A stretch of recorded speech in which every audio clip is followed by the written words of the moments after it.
Rate 57% ఓట్లేశారు.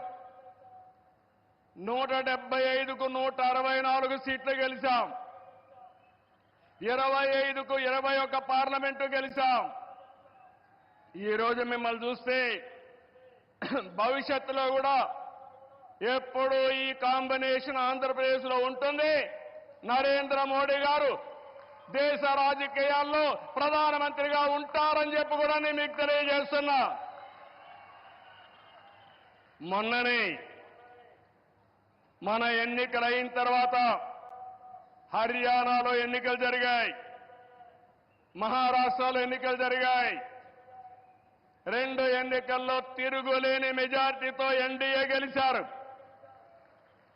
అది నరేంద్ర మోడీకి ఉండే చారిస్మా అని చెప్పి నేను మీకు తెలియజేస్తున్నా.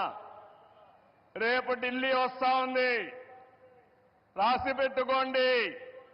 గెలవబోయేది ఎన్డీఏ. దానికి కారణం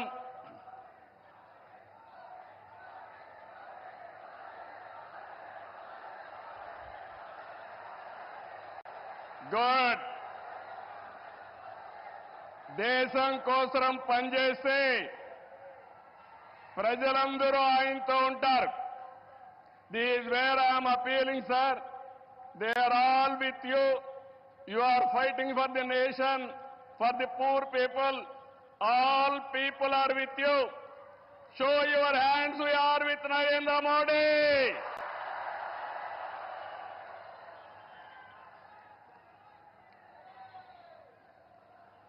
ఈ రోజు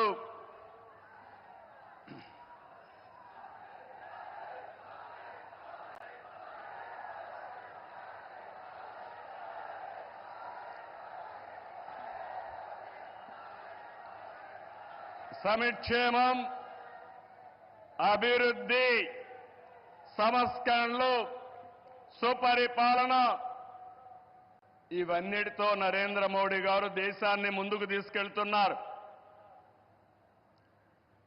పీఎం కిసాన్ నిధి కింద ఏడాదికి 6,000 రూపాయలు రైతులకు అందిస్తున్నారు. కోవిడ్ సమయంలో ప్రారంభమైన 5 కేజీల బియ్యం ఉచితంగా ఈ రోజు కూడా కొనసాగిస్తున్నారు. దేశాన్ని బలమైన ఆర్థిక శక్తిగా మార్చడానికి make in India, startup India, skill India, digital India, Gatishakti, Bharatmala వంటి ఉద్యమ కార్యక్రమాలతో దేశాన్ని ముందుకు తీసుకెళ్తున్నారు. కరోనా సమయంలో సహాయం చేయడమే కాకుండా ఇప్పటికే మీరు చూస్తే కోట్లాది మంది ఇళ్లు లేని పేదలకు ఇళ్లు కట్టించారు.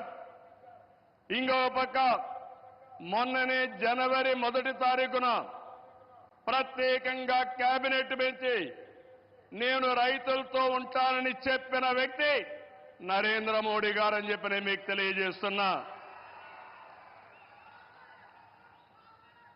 దీంట్లో 4 కోట్ల మంది రైతులకు లబ్ధి చేకూర్చే విధంగా పీఎం ఫసల్ బీమా కొనసాగిస్తూ నిర్ణయం తీసుకున్నారు.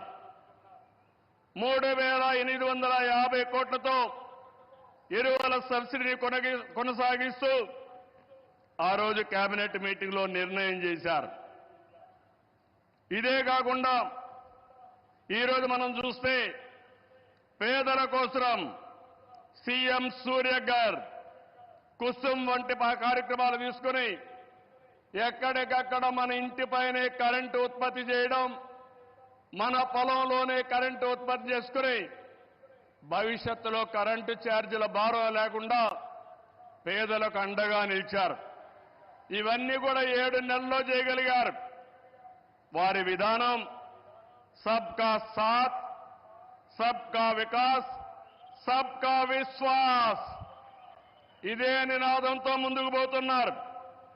అందుకే మీరు చూశారు 2014లో 11వ స్థానం భారతదేశం, ఇప్పుడు 5వ స్థానం. 2029కి 3వ స్థానానికి వస్తుంది. 2047